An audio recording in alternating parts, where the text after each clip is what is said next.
جو حضرت اقدس مسیح موعود علیہ الصلوۃ والسلام کی کتب کا تعارف حاصل کرتے ہیں،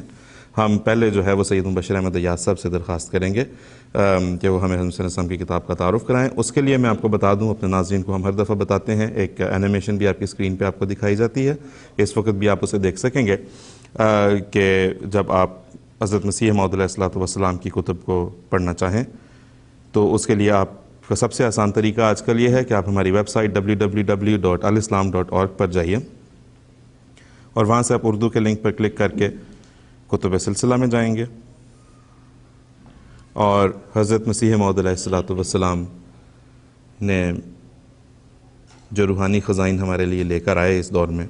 جس کے ذریعے سے احیاء دین کا کام عظیم الشان کام ہوا، وہ یہاں پہ ایک سیٹ کی شکل میں محفوظ ہیں۔ آج ہم اس کی تیسری جلد میں سے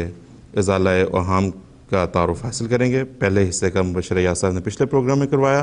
مبشر ایاز صاحب، آج آپ اس کے دوسرے حصے کا تعارف کروانے کی آپ سے درخواست کرتا ہوں۔ جی مبشر ایاز صاحب۔ جی آصف صاحب، گزشتہ پروگرام میں ازالہ اوہام حصہ اول کا تعارف کرواتے ہوئے عرض کیا گیا تھا کہ جب حضرت بانی سلسلہ احمدیہ نے خدا سے الہام پا کر اس کے حکم کے مطابق مسیح ہونے کا یعنی مسیح موعود ہونے کا دعویٰ فرمایا تو اس پر لوگوں اور علماء کی طرف سے مختلف سوالات اور اعتراضات کیے گئے، جن کا تفصیلی جواب دینے کے لیے حضور نے ازالہ اوہام تصنیف فرمائی، اور آپ نے اس میں فرمایا کہ اس رسالہ ازالہ اوہام میں ان تمام سوالات کا جواب ہے کہ جو اکثر لوگ کوتا اندیشی کے روح سے حضرت مسیح کی حیات ممات کے متعلق کیا کرتے ہیں، اور کچھ شک نہیں کہ جو شخص اس کتاب کو اول سے آخر تک خوب غور سے پڑھے گا اس کا کوئی شبہ باقی نہیں رہے گا۔ آپ نے اس کتاب میں قرآن کریم، احادیث نبویہ صلی اللہ علیہ وسلم اور بزرگان سلف کے اقوال سے ثابت فرمایا کہ مسیح ناصری فوت ہو چکے ہیں، اور جس مسیح کے نازل ہونے کی خبر احادیث میں ہے اس سے مراد مسیح ہے، اور اسی طرح آپ نے یہ بھی ثابت فرمایا کہ امام مہدی بھی کوئی الگ شخصیت نہیں ہے، بلکہ حدیث مبارکہ لا مہدی الا عیسیٰ کے مطابق ایک ہی وجود کے دو نام ہیں، کیونکہ امام وقت ایک ہی ہوا کرتا ہے۔ اسی طرح آپ نے حیات مسیح کے دلائل جو پیش کیے جاتے تھے ان کا رد اس کتاب میں فرمایا ہے، اور آپ نے فرمایا کہ مجھے کوئی ایک ہی حدیث ایسی دکھلاؤ کہ جو صحیح ہو اور جو مسیح کا خاکی جسم کے ساتھ زندہ اٹھایا جانا اور اب تک آسمان پر زندہ ہونا ثابت کرتی ہو۔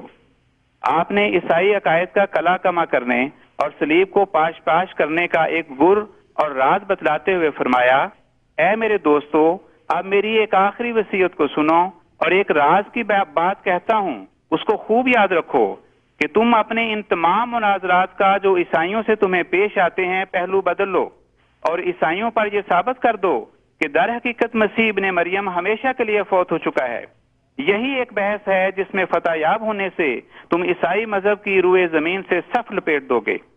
آپ فرماتے ہیں، یقیناً سمجھو کہ جب تک ان کا خدا فوت نہ ہو ان کا مذہب بھی فوت نہیں ہو سکتا، اور دوسری تمام بحثیں ان کے ساتھ ابس ہیں۔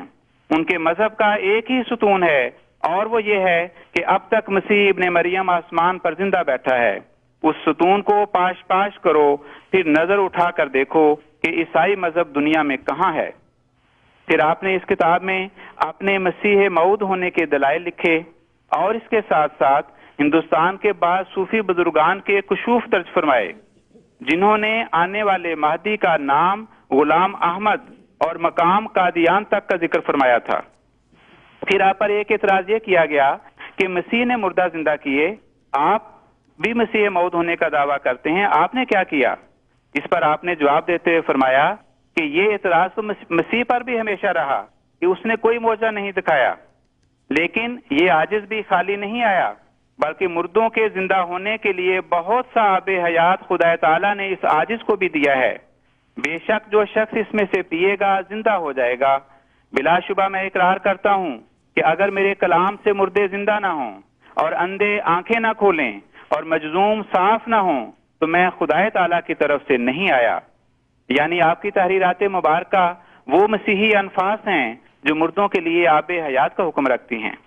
اسی طرح جو حدیثیں ابن مریم یا مہدی کی بابت معروف تھیں ان کی پرمعرف تشریح اور تفسیر اس کتاب میں بیان فرمائی۔ مثلا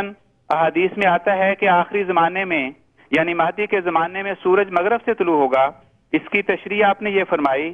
کہ ممالک مغربی جو قدیم سے ظلمت کفر و ضلالت میں ہیں آفتاب صداقت سے منور کیے جائیں گے اور ان کو اسلام سے حصہ ملے گا. حضور فرماتے ہیں اور میں نے دیکھا کہ میں شہر لندن میں ایک ممبر پر کھڑا ہوں اور انگریزی زبان میں ایک نہایت مدلل بیان سے اسلام کی صداقت ظاہر کر رہا ہوں. بعد اس کے میں نے بہت سے پرندے پکڑے جو چھوٹے چھوٹے درختوں پر بیٹھے ہوئے تھے اور ان کے رنگ سفید تھے اور شاید تیتر کے جسم کے موافق ان کا جسم ہوگا. سو میں نے اس کی یہ تعبیر کی کہ اگرچہ میں نہیں مگر میری تحریریں ان لوگوں میں پھیلیں گی اور بہت سے راست باز انگریز صداقت کے شکار ہو جائیں گے. پس ناظرین دیکھیں وہ جو تعبیر آپ نے فرمائی تھی آج ہم اپنی آنکھوں سے پوری ہوتی دیکھ رہے ہیں کہ حضرت مسیح موعود علیہ الصلوۃ والسلام کے نمائندے کے طور پر خلیفۃ المسیح شہر لندن میں بیٹھ کر اسلام کی صداقت کا نور پھیلا رہے ہیں اور MTA اور اس کے یہ پروگرام بھی حضرت اقدس کی تحریرات پھیلانے کا ایک ذریعہ بنے ہوئے ہیں. پھر آپ نے اپنی کتاب کے آخر میں ان دوستوں کے لیے جو سلسلہ بیعت میں داخل ہیں کچھ نصائح بیان فرمائی ہیں. اپنے ان گزارشات کو میں حضرت مسیح موعود علیہ الصلوۃ والسلام کے اس اقتباس پر ختم کرتا ہوں. آپ اپنی اس کتاب ازالہ اوہام میں فرماتے ہیں میں نے اس بحث کو اس کتاب میں بڑی دلچسپی کے ساتھ کامل اور قوی دلائل سے انجام تک پہنچایا ہے اور خدا تعالی نے اس تالیف میں میری وہ مدد کی ہے جو میں بیان نہیں کر سکتا اور میں بڑے دعوے اور استقلال سے کہتا ہوں کہ میں سچ پر ہوں اور خدا تعالی کے فضل سے اس میدان میں میری ہی فتح ہے اور جہاں تک میں دوربین نظر سے کام لیتا ہوں تمام دنیا اپنی سچائی کے تحت اقدام دیکھتا ہوں اور قریب ہے کہ میں ایک عظیم الشان فتح پاؤں کیونکہ میری زبان کی تائید میں ایک اور زبان بول رہی ہے اور میرے ہاتھ کی تقویت کے لیے ایک اور ہاتھ چل رہا ہے جس کو دنیا نہیں دیکھتی مگر میں دیکھ رہا ہوں. میرے اندر ایک آسمانی روح بول رہی ہے جو میرے لفظ لفظ اور حرف حرف کو زندگی بخشتی ہے اور آسمان پر ایک جوش اور ابال پیدا ہوا ہے جس نے ایک پتلی کی طرح اس مشت خاک کو کھڑا کر دیا ہے. ہر یک وہ شخص جس پر توبہ کا دروازہ بند نہیں ان قریب دیکھ لے گا کہ میں اپنی طرف سے نہیں ہوں. کیا وہ آنکھیں بینا ہیں جو صادق کو شناخت نہیں کر سکتی؟ کیا وہ بھی زندہ ہے جس کو اس آسمانی صدا کا احساس نہیں؟ وآخر دعوانا ان الحمدللہ رب العالمین. اللہم صلی علی محمد وآل محمد. بہت بہت شکریہ، جزاکم اللہ سید بشیر احمد دیاز صاحب. ناظرین آپ سن رہے تھے حضرت مرزا غلام احمد صاحب قادیانی علیہ الصلوۃ والسلام کی شورۂ آفاق عظیم الشان تصنیف لطیف ازالہ اوہام کا تعارف.